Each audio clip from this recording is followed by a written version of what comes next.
तो हम बुलाते हैं अपने अगले एक आर्टिस्ट को। अब तालियां उठाना शुरू कीजिए। इतने पे तो मैं नहीं बुला रहा। Varsha, the first time performer sees, एक बार जोरदार तालियों से स्वागत कीजिए वर्षा।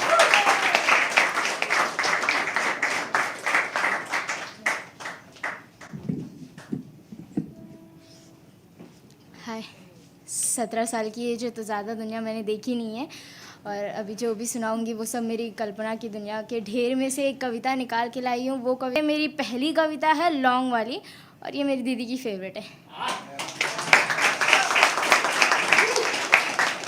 और रही बात, अगर कोई मुझसे पूछता है कि लिख कैसे लेते हो, तो मैं तो यही कहती हूँ कि चाय की प्याली शाम निराली, कुछ कव्वालियों से ये ख्याल आया है। आप बता सकते हो ये बेवजह का आपके मन में क्यों सवाल आया है?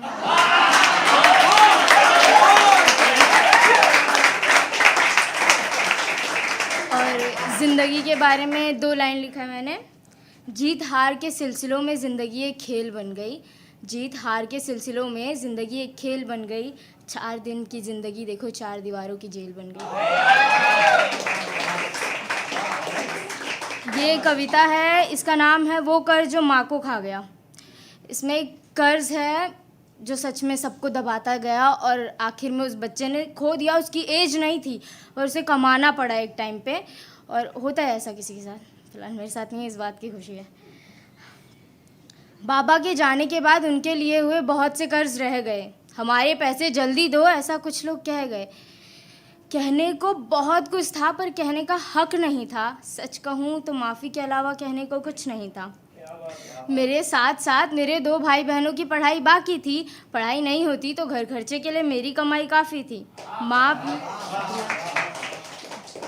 माँ भी घर घर के कामों में जाया करती थी, मेरे आने के 1 घंटे पहले लौट आया करती थी। मेरे चेहरे को देख मेरी थकान पहचान लिया करती थी, मुझे अंदर बाहर हर जगह से जान लिया करती थी।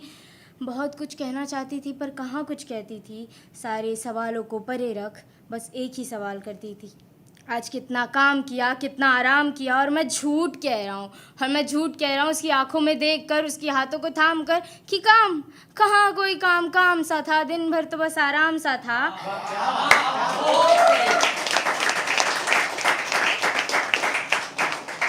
कभी कभी सोचता हूँ कि थोड़ा कम खाऊं तो थोड़ा अनाज जमा हो जाएगा, बचत खाते में पैसा लिखा जाएगा, भाई बहन में किसी एक का तो फीस भरा जाएगा।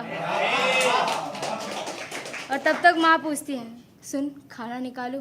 और मैं कहता हूँ उससे, मेरा खाना मत बनाया कर, मेरी थाल मत सजाया कर, देखना भरा पेट है। वो अपने साथ खाना खिला देता है, तू जानती है ना कितना अच्छा सेठ है। तब तक माँ कहती है, नहीं जानती, नहीं जानती कि तेरा कैसा सेठ है, और ये भी नहीं मानती कि तेरा भरा पेट है। फिर मेरे सिर पर हाथ रख कर कहती है, साथ में सारे कर्ज चुका लेंगे, इस घर को बड़े अच्छे और सलीके से चला लेंगे, जब तक साथ है ना तब तक साथ निभा लेंगे।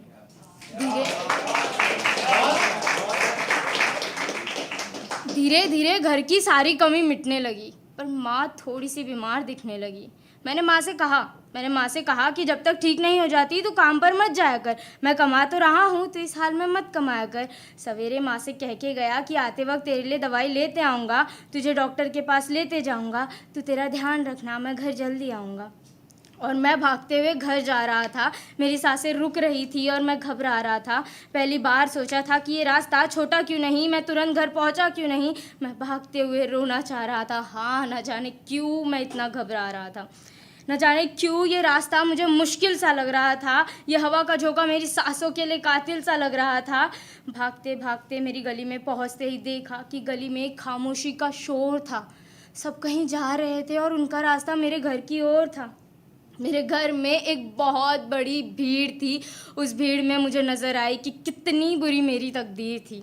भीड़ को चीरते हुए अंदर देखा कि एक तरफ भाई ने तो एक तरफ बहन ने माँ को पकड़ा हुआ था, अपने दोनों हाथों से माँ को जकड़ा हुआ था, और मेरी सांसें रुक रही थी। वो मेरे बारे में सबसे पूछ रही थी।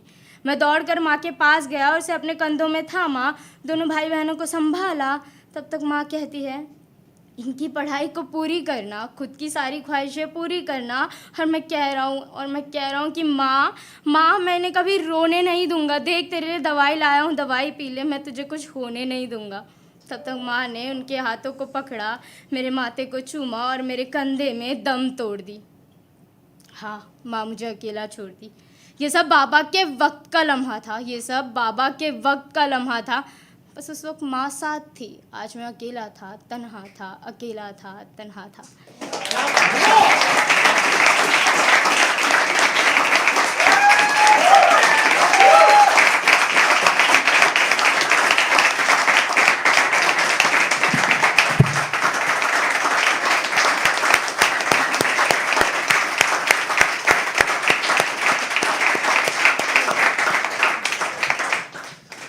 वाह, छोटा पैकेट बड़ा धमाका।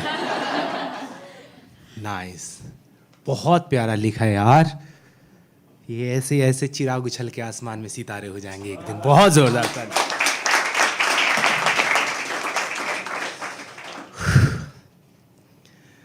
इनकी कविता की थीम बहुत इनकी कविता के थीम पे राहत इंदौरी साहब की 4 पंक्तियां हैं। ये मतलब अक्सर आपने सुना होगा फिल्मों के डायलॉग्स में या ट्रकों के पीछे लिखे हुए कि ये जो दुकानों पे छोटू होते हैं वो अक्सर किसी घर के बड़े होते हैं।